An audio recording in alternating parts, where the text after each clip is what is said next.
Banking സേവനങ്ങൾക്ക് SBI service charge ഈടാക്കുന്നത് നിയമവിരുദ്ധമെന്നാണ് reserve bank ആക്ടിൽ പറയുന്നത്. റിസർവ് ബാങ്ക് ആക്ട് സെക്ഷൻ 22, 27, 39 എന്നീ വകുപ്പുകളുടെ ലംഘനമാണ് SBI നടത്തിയിരിക്കുന്നതെന്ന് ഈ രേഖകൾ വ്യക്തമാക്കുന്നു.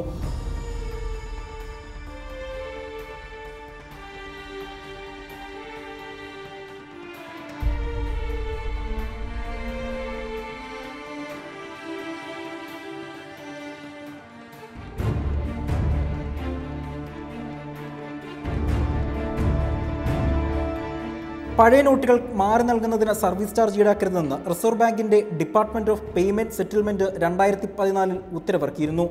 എന്നാൽ ഈ ഉത്തരവിന്റെ ലംഘനമാണ് SBI ഇപ്പോൾ നടത്തിയിരിക്കുന്നത്. 50 വർഷം മുൻപ് തീരുമാനിക്കപ്പെട്ടിട്ടുള്ളതാണ്. അങ്ങനെ സോവറിൻ ഫംഗ്ഷന് സർവീസ് ചാർജ് ഈടാക്കുന്നത് നിയമവിരുദ്ധമാണ്. റിസർവ് ബാങ്ക് ഓഫ് ഇന്ത്യ ആക്ടിൻ്റെ ആക്ട് നിഷ്കർഷിക്കുന്ന നിയമത്തിന് വിരുദ്ധമാണ്.